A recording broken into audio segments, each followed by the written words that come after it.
कहानी शुरू होती है और हम देखते हैं पप्पू संडास को, जो कि एक रियल एस्टेट एजेंट होता है और आज वो एक घर को बेचने आया होता है। वो घर के अंदर जाता है और सारी चीजें अच्छे से चेक करता है कि कहीं कुछ गड़बड़ तो नहीं है, क्योंकि अगर उस घर में कुछ भी गड़बड़ हुआ तो उसके क्लाइंट्स उससे वो घर नहीं खरीदेंगे। तभी वो वहाँ पर किचन के नल को देखता है जिसमें से पानी लगातार टपक रहा था। अब क्योंकि उसके क्लाइंट्स आने ही वाले थे और उसके पास उस नल को ठीक करवाने का टाइम नहीं था, इसलिए वो उसके अंदर च्युइंगम लगा देता है जिससे वो टपकता पानी रुक जाता है। आगे कुछ ही देर में उसके क्लाइंट्स भी वहाँ पर आ जाते हैं और पप्पू संडास उन्हें वो घर बेच देता है। आगे वो अपने ऑफिस जाता है और वहाँ पर वो अपने जिगरी दोस्त पिंटू पकोड़े से मिलता है। हम देखते हैं कि पप्पू संडास इस महीने भी लगातार सेल करके बेस्ट एम्प्लॉय के पहले पोजीशन पर आ चुका था, पर वहीं उसका दोस्त पिंटू पकोड़ा अभी भी एक फैक्ट्री की डील पर अटका हुआ था जिसे उससे कोई नहीं खरीद रहा था। इसके बाद घर पर हम उसकी पत्नी गड़बड़ घोटाला को देखते हैं, जिसको एक फोन कॉल आता है और उसे पता चलता है कि उसके अंकल जॉन, जो कि उसके बाप की तरह थे, उनकी अचानक मौत हो चुकी है। अब ये सुनकर गड़बड़ घोटाला पूरी तरह टूट जाती है, लेकिन वहीं दूसरी तरफ पप्पू संडास इस बात से बहुत खुश होता है क्योंकि अंकल जॉन बहुत अमीर थे और अब उनके मरने के बाद उनकी सारी जायदाद इन्हीं लोगों की होने वाली थी। फिर अगले दिन जब ये दोनों अंकल जॉन के लॉयर के पास जाते हैं, जो कि उनकी वसीयत पढ़कर बताने वाला था कि पप्पू संडास और गड़बड़ घोटाला को उनकी जायदाद में से कितना मिलने वाला है, लेकिन जब वकील उनकी वसीयत पढ़ता है तो उन दोनों को पता चलता है कि उनके अंकल ने अपने करोड़ों के घर को अनाथ बच्चों के नाम कर दिया और जो उनकी बाकी की कीमती चीजें थी वो उन्होंने चैरिटी में दे दी। लास्ट में वो अपनी जान से भी ज्यादा प्यारी भतीजे के लिए छोड़कर गए तो बस ये पौधा, जो उनके जाने के बाद उसको उनकी याद दिलाएगा। अब ये देखकर पप्पू संडास का दिमाग खराब हो जाता है और वो पूछता है कि ये क्या बकचोदी है, जिस पर वकील कहता है कि अंकल जॉन ने तुम लोगों के लिए यही छोड़ा है तो तुम लोगों को यही मिलेगा। अब पप्पू संडास गुस्से में उस पौधे को घर लेकर आता है और गड़बड़ घोटाला से कहता है कि तुम्हारे अंकल एक नंबर के चूतिए हैं क्या, हमने उनके लिए कितना कुछ किया लेकिन उन्होंने अपनी सारी जायदाद दान कर दी और हमारे लिए क्या छोड़ कर गए, ये सड़ा हुआ पौधा। गड़बड़ घोटाला कहती है कि अंकल जॉन मुझसे बहुत प्यार करते थे और अगर वो मेरे लिए कुछ छोड़ कर गए हैं तो जरूर उनके लिए ये इम्पोर्टेंट होगा। अब पप्पू संडास गुस्से में उस पौधे को बाहर रख देता है और मन ही मन में अंकल जॉन को गालियां देने लगता है। आगे जब वो अपने दोस्त पिंटू पकोड़े के साथ होता है तभी उसका दोस्त उसे कहता है कि यार वो फैक्ट्री तो कोई खरीद ही नहीं रहा, अगर ऐसा ही चलता रहा तो ये लोग मुझे काम से निकाल देंगे। इस पर पप्पू संडास उसे कहता है कि मैं तेरी फैक्ट्री बिकवाने में तेरी मदद करूंगा, लेकिन इसके बदले मुझे कमीशन में आधा हिस्सा चाहिए। अब क्योंकि पिंटू पकोड़े के पास और कोई ऑप्शन नहीं था, इसलिए वो उस डील के लिए मान जाता है। फिर घर आकर पप्पू संडास की पत्नी उसे अंकल जॉन के पौधे को शेड में रखने को कहती है, तो पप्पू संडास वहाँ पर एक टेबल लगाकर उस पौधे को उस पर रख देता है। आगे जब वो उस पौधे को पानी दे रहा था तभी वो देखता है कि उस पौधे पर कुछ कागज जैसा लगा है। फिर जब वो उसको बाहर निकालता है तभी उसे पता चलता है कि ये तो $100 का नोट है और ऐसे ही कई नोट उस पौधे पर लगे हुए हैं। अब ये देखकर पप्पू संडास हैरान हो जाता है कि इस पौधे पर पैसे कैसे उग सकते हैं। अब वो उन पैसों को देख ही रहा था कि तभी वहाँ पर उसका परिवार आ जाता है और पप्पू संडास उन पैसों को उनसे छुपा लेता है क्योंकि वो नहीं चाहता था कि उसके अलावा किसी को भी इसके बारे में पता चले। तभी उसकी पत्नी कहती है कि चलो अब इस पौधे का ध्यान मैं रखूंगी और तुम अपने काम पर जाओ। लेकिन अब पप्पू संडास उस पौधे को लेकर बहुत इनसिक्योर हो गया था और अब उसे डर लग रहा था कि कहीं उसकी पत्नी उस पर उगने वाले पैसों को देख ना ले। आगे हम देखते हैं कि पप्पू संडास और पिंटू पकोड़ा उस फैक्ट्री में जाते हैं जिसको वो लोग बेचना चाहते थे, लेकिन उसकी हालत इतनी ज्यादा खराब थी कि पप्पू संडास पिंटू पकोड़े से कहता है कि पहले तो हमें इसे नए जैसा बनाना होगा, उसी के बाद हम इसे बेच पाएंगे। अब इसी दौरान उसे फिर से उस पौधे के बारे में चिंता होने लगती है, तो वो कोई बहाना बनाकर वापस घर आ जाता है और उस पौधे की देखभाल करने लगता है। तभी वो देखता है कि उस पौधे में फिर से पैसे उग गए हैं। अब उसे समझ नहीं आ रहा था कि भेड़ ऐसा कैसे हो सकता है, लेकिन फिर वो सोचता है कि इससे क्या ही फर्क पड़ता है, उसे तो बस पैसों से मतलब है। इसके बाद वो अपनी वाइफ के पास जाता है और उसे कहता है कि अब से उस पौधे का ख्याल मैं ही रखूंगा, इसलिए अब तुमको बार बार शेड में जाने की जरूरत नहीं है, जिस पर उसकी पत्नी भी उसकी बात मान जाती है। फिर अगली सुबह उसके घर पर चर्च के फादर आते हैं जो कि अनाथ बच्चों के लिए चंदा इकट्ठा कर रहे थे। अब अपना पप्पू संडास इतना बड़ा कंजूस मक्खी चूस होता है कि वो उनको चंदे में चेक फाड़ कर देता है, वो भी सिर्फ 50 रुपए का, जिस पर भी वो उनसे 12% GST की रिसिप्ट मांगता है। लेकिन उसकी पत्नी तो इस बात से भी हैरान थी और वो उसे कहती है कि तुमने तो आज तक 1 रुपया भी दान नहीं दिया, तो आज ये 50 रुपए कैसे दान कर दिए। जिस पर पप्पू संडास कहता है कि ये तो मैंने अंकल जॉन की याद में किए हैं। अब क्योंकि उसे पौधे से रोज ही पैसे मिल रहे थे तो वो अपने आप को पूरी तरह बदल लेता है और सूट बूट पहनकर एकदम राजा बाबू बन जाता है। आगे जब वो अपने ऑफिस पहुंचता है तो सब उसे देखकर हैरान रह जाते हैं क्योंकि पप्पू संडास ने आज तक अपने लिए कच्छा तक नहीं खरीदा था और उसके पास सिर्फ 2-3 ही कपड़े थे जिसको वो पिछले 4-5 सालों से पहनता आ रहा था। इसलिए आज उसको सूट में देखकर उसका दोस्त भी हैरान रह जाता है। फिर घर आकर पप्पू संडास उस पौधे के पास जाता है और देखता है कि उस पौधे पर अब पहले से भी ज्यादा पैसे उगे होते हैं। अब वो उन पैसों को को अपने पास छुपा कर रखता है, क्योंकि अगर उसकी पत्नी और बच्चों को उसका पता चल गया तो वो उससे ये पैसे मांगने लगेंगे, और वो ऐसा बिल्कुल भी नहीं चाहता था। आगे वो अपने बच्चों को चीज खाने के लिए 50 रुपए देता है, जिसको देखकर उसके बच्चे भी हैरान रह जाते हैं कि आज उनके कंजूस बाप को क्या हो गया। आगे पप्पू संडास जब एक शॉप पर जाता है तो उसे वहाँ पर एक छोटा सा ट्रैक्टर दिखाई देता है। अब उसे देखकर वो उसका दीवाना हो जाता है और उसे खरीद लेता है। फिर शाम को जब उसकी पत्नी घर आती है तो उस ट्रैक्टर को देखकर उसका दिमाग खराब हो जाता है और वो उससे पूछती है कि तुमने ये कितने का लिया। पप्पू संडास कहता है कि $5000 का।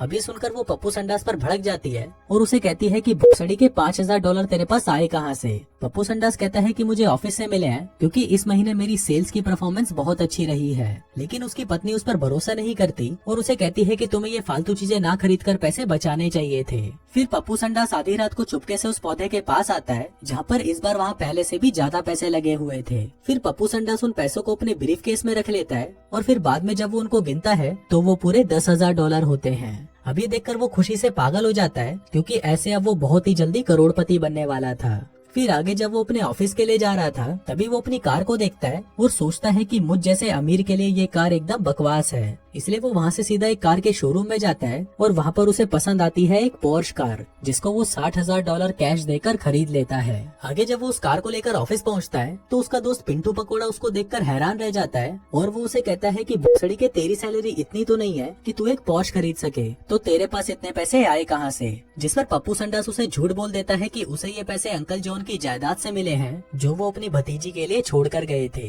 दूसरी तरफ हम उस कार के शोरूम में एक पुलिस इंस्पेक्टर मच्छरदानी को देखते हैं, जो कि उस शोरूम के मैनेजर से पूछ रही थी कि आज तुम्हारे यहाँ पर कोई $60,000 कैश देकर एक कार खरीद कर गया है और हमें लगता है कि वो कोई इल्लीगल काम कर रहा है, तभी उसके पास इतना कैश है। अब वो मैनेजर उसे पप्पू संडास की सारी जानकारी दे देता है ताकि मच्छरदानी पप्पू संडास से पूछताछ कर सके कि उसके पास इतने पैसे आए कहाँ से। आगे जब पप्पू संडास अपनी पोर्श को लेकर अपने घर पहुँचता है तो उसकी कार को देखकर उसके बच्चे बहुत खुश होते हैं, लेकिन वहीं उसकी पत्नी उससे फिर से गुस्सा हो जाती है और उससे पूछती है कि तुम ये पैसे कहाँ से ला रहे हो, कहीं तुम कोई इल्लीगल काम तो नहीं कर रहे। जिस पर पप्पू संडास कहता है कि नहीं डार्लिंग, ये पैसे तो मुझे पिंटू पकोड़े ने दिए हैं उसकी फैक्ट्री की डील करवाने के लिए। लेकिन उसकी पत्नी को उसकी बातों पर बिल्कुल भी भरोसा नहीं था और उसे पता था कि पप्पू संडास उससे कुछ छुपा रहा है, इसलिए वो उससे नाराज हो जाती है और उसे कहती है कि जब तक तुम मुझे सारा सच नहीं बता देते तब तक हम दोनों साथ में नहीं सोएंगे।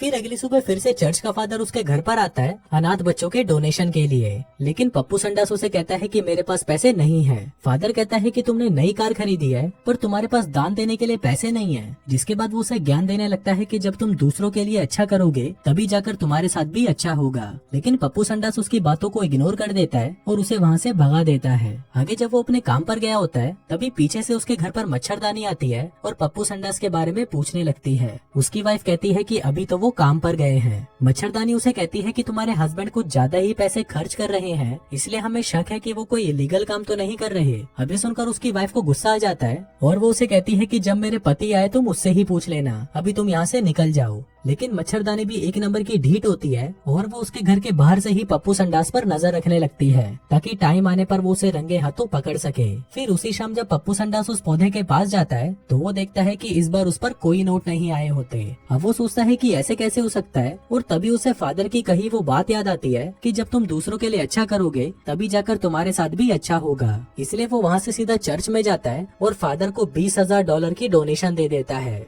अब इतने पैसे देखकर फादर भी हैरान हो जाते हैं और वो उसे अंकल जॉन की एक बाइबल देते हैं जिसको वो रोज पढ़ा करते थे। वहीं पर हम मच्छरदानी को देखते हैं जो कि उस पर लगातार नजर रखे हुए थी, इसलिए पप्पू संडास के वहाँ से जाते ही वो चर्च के अंदर जाती है और वहाँ पर पड़े हुए कैश को देखकर वो समझ जाती है कि ये इसको पप्पू संडास ही देकर गया होगा। मच्छरदानी फादर से पूछती है कि ये पप्पू संडास हमेशा से ही इतने पैसे दान करता है, जिस पर फादर कहते हैं कि नहीं, वो साला भोसड़ी वाला तो एक नंबर का कंजूस आदमी है। वहीं दूसरी तरफ हम पप्पू संडास को देखते हैं जो कि उस पौधे के पास बैठकर अंकल जॉन की बाइबल को पढ़ रहा होता है, लेकिन इससे भी कोई फायदा नहीं होता और उस पौधे पर एक भी पैसा नहीं आता। फिर अगली सुबह मच्छरदानी फिर से पप्पू संडास से बात करने उसके घर पर आती है, लेकिन इस बार भी वो घर पर नहीं होता। उधर दूसरी तरफ हम पप्पू संडास को देखते हैं जो कि अपने पैसे यूं ही बांटने लगता है। सबसे पहले तो वो कैफे की वेट्रेस को $100 की टिप देता है, जिसके बाद वो एक भिखारी को $5,000 ऐसे ही दे देता है ताकि उसके पौधे पर फिर से पैसे उगने लग जाए। वहीं उसको ये सब करते हुए मच्छरदानी भी देख लेती है, जिसके बाद वो उस भिखारी के पास जाती है और उससे उसके पैसे लेकर कहती है कि मुझे लगता है कि तुम एक ड्रग डीलर हो, इसीलिए ही वो आदमी तुम्हें इतने पैसे देकर गया है। भिखारी कहता है कि मैं तो बस एक भिखारी हूँ, लेकिन मच्छरदानी उस पर विश्वास नहीं करती और उसे अरेस्ट कर लेती है। आगे हम पप्पू संडास और उसके दोस्त पिंटू पकौड़े को देखते हैं, जो कि उस फैक्ट्री में अपने क्लाइंट के आने का वेट कर रहे थे।